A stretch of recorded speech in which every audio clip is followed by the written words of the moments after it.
Good afternoon, Genesis Church family. I'm thinking of all of you and praying for you. This is a tough and an unprecedented season. I want to share a video with you just to give you some updates on what we're thinking, our plans, stuff that we have going on. Also, just to encourage you and to let you know we are available and praying for you. Just got off the phone with my daughter who's in Rwanda, and she found out that they literally are going to be closing the airport here in a couple days. And just praying with her about what the right decision. Should she get home as fast as possible, or should she hunker down and stay there? So she's in a safe place with a great family that's going to care, that is already caring for her, will continue to do that. So I'm not sure what she's going to decide, but never in a million years imagine when I sent her there with her student teaching job for 2 months that we would be facing something like this. But it's just one of the many situations where we're trying to navigate and figure out what is going on in the world. And what we don't want to do is we don't want to stop being a community of faith. We don't want to stop being a church that loves each other and cares for each other and serves one another. And so we're trying to find ways to do that, trying to find creative ways that can help us minister to each other and serve each other and create community in this time where we can't necessarily be together. I already am going to miss our corporate gathering and our coming together, and our missed our community group this week. We didn't meet, and just the other things that we have going on that are being discouraged right now. And I'm not really sure what the right way to go. We've been praying and want to, on one level, listen to what's being told to us by our authorities. At the same time, know that our community is important and we need to make sure we're finding ways to pray for each other and be with each other and those sorts of things. So we're trying to set up some things. I just want to share the things that are going on. Before I do that, I wanted to read a passage of scripture to you from the book of Habakkuk, chapter 3. I just want you to listen to words because these are hopeful words from a prophet who's raised a lot of questions. I'll share a little bit more about Habakkuk, the person in the book, here in just a few minutes, but listen to what he says. He says, "Though the fig tree should not blossom, nor fruit be on the vines, the produce of the olive fail, the fields yield no food, the flock be cut off from the fold, and there be no herds in the stalls. Yet I will rejoice in the Lord. I will take joy in the God of my salvation. God, the Lord, is my strength. He makes my feet like the deer's. He makes me tread on high places." Here, the prophet Habakkuk, after asking a lot of questions of God, is confessing his trust and his faith in God, knowing that while he may not be able to make sense of his circumstances, no matter what they are, he will not stop praising, rejoicing, and trusting in the Lord. And that's what we want to call on you to do.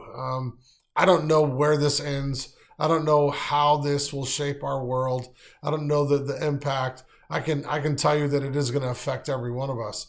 But I can also tell you that in this moment, God's purpose is to drive our idols out. And I think we are having a lot of our idolatry messed with in a pretty big way. You obviously hear my kids in the background, but we will be driving our idols out and really driving our trust in the Lord in a deeper way. And so just some thoughts about what we have going on. First of all, that the schools have canceled, and we knew that meant that when the schools aren't going to be in session, we don't have our public meeting place. But even if we did, I think we would join the rest of churches that I know of in this area, the evangelical churches, who are not able to gather for public worship. But that doesn't mean we're not going to gather together and have a public worship. We actually are, but it's going to be a virtual service, an online service. And so we're working with that. We have a team of people, including Eric. They're going to help us figure out how to do this well. It may evolve over a few weeks, but it is our goal to provide what hopefully will be a live experience at 10 o'clock on Sunday morning for you that will involve singing of songs, prayers, things that we do in our normal rhythm of service, and a sermon. Now, we're going to do something a little different in the sermon. I just feel led of God that maybe this is a time to take a break from 1 Corinthians. Not that those issues aren't important. We will come back to them. But to take a break of 1 Corinthians and maybe delve into a place in Scripture that can help us navigate these moments. And so I read from Habakkuk a few minutes ago. We're going to do a short series through this Old Testament prophetic book. 3 chapters. It's a short book. I'm working on the outline now, but somewhere between 4 and maybe 7 sermons, 4 and 7 weeks, depending on how this kind of lays out, where we look at what this prophet says and how he interacts. And the basic idea that the book of Habakkuk is the only Old Testament prophetic book where the prophet, he doesn't speak for God to the people. He actually represents the people and their voice before God. And it's during a hard time, a very difficult time in the nation. And Habakkuk just wants to know, where's God? Why is he not acting? Why are the people going through such a hardship? And how does he make sense of it? I think those are questions that we're all asking right now. And so I think this would be a good place for us. So our game plan is to do a short series through that amazing Old Testament book, find the gospel and the beauty of Christ in it, and push us to live by faith in Jesus. As you know, this great book, one of the most important phrases in the whole book is where he says the just will live by their faith. And so that's our game plan for Sundays. We'll push more content out on Koinonia a little bit later this week so you know exactly where to go and how to find that. But we hope that you'll gather with your family around a screen on Sunday morning and that you will join us in worship, and we will do all the things that we normally do and that we will celebrate and worship Jesus together as a community of faith, just not in one place. Second thing is that leads me to Koinonia. And I just really want to encourage you to, if you're already using Koinonia in a way that is helpful to you, keep using that.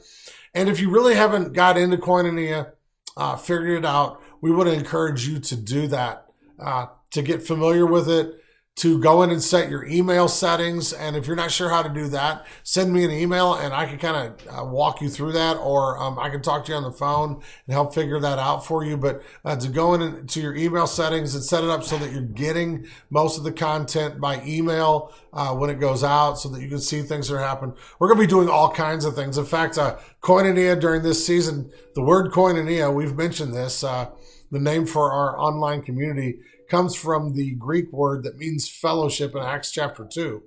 And this is the way we're going to keep our fellowship going, to stay connected, not just to push information out, but just to dialogue and create discussions. And so we hope that you will be active on Koinonia, that you will see the things that we're posting, that you'll interact with it, that you'll look at the content and deal with those things. Already Darren today is working on posting, and he should have out later today, if not already, some things for our youth.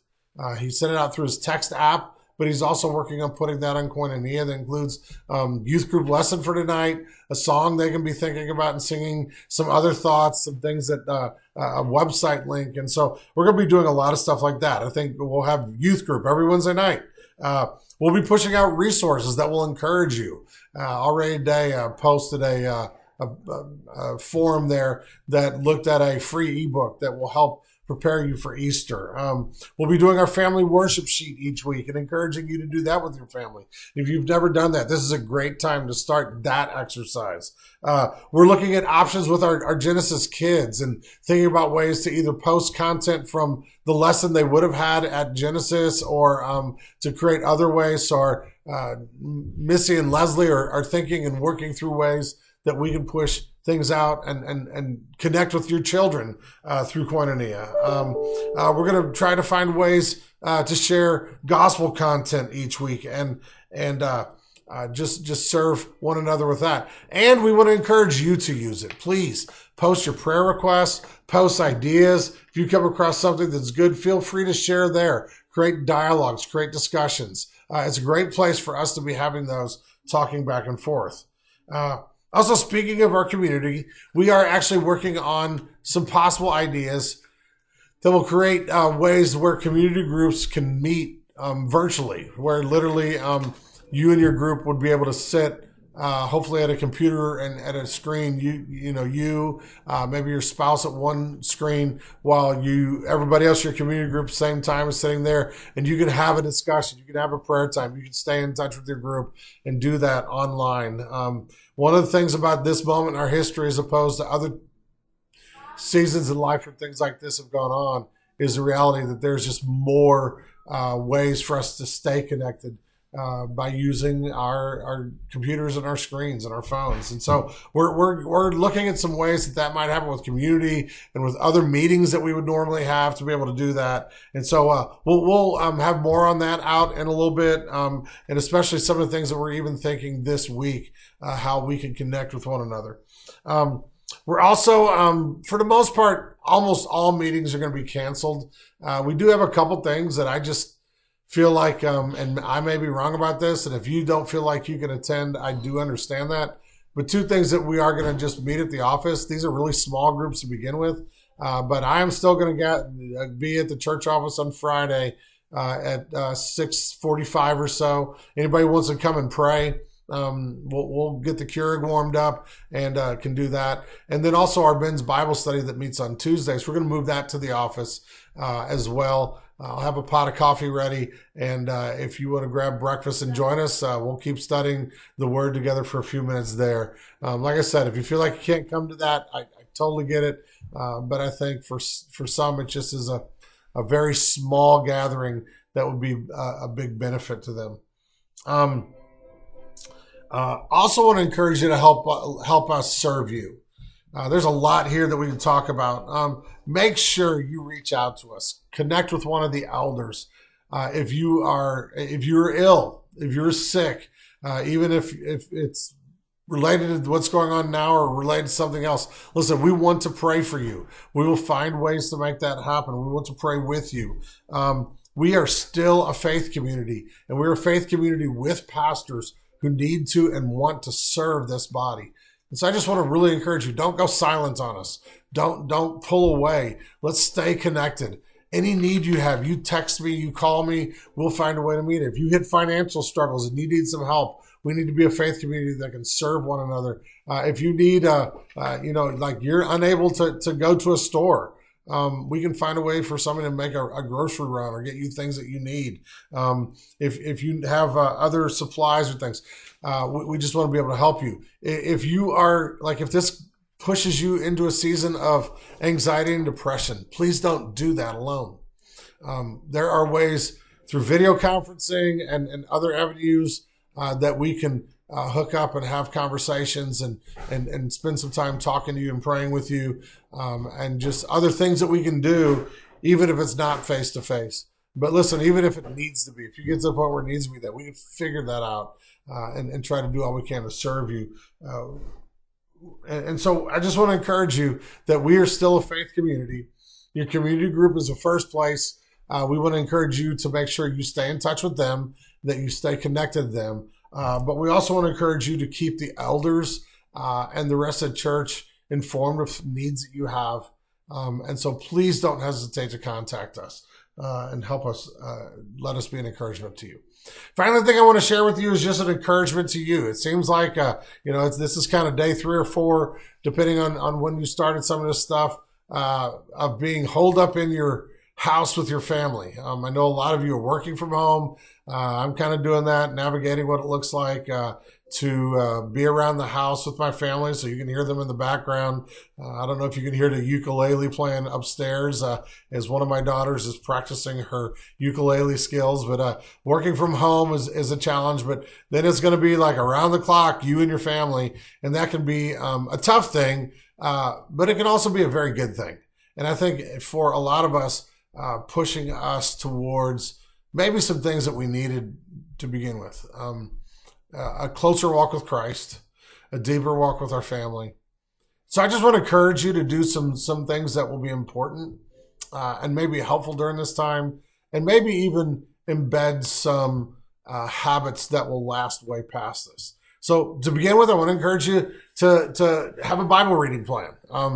We've told our kids before you have screen time, before you go to the TV, before you turn on anything like that, we want you to sit down. And I sat down this morning and mapped out a Bible reading plan for my children that they're going to hopefully follow each day, or they're going to read a psalm and some of the book of Mark every morning for themselves.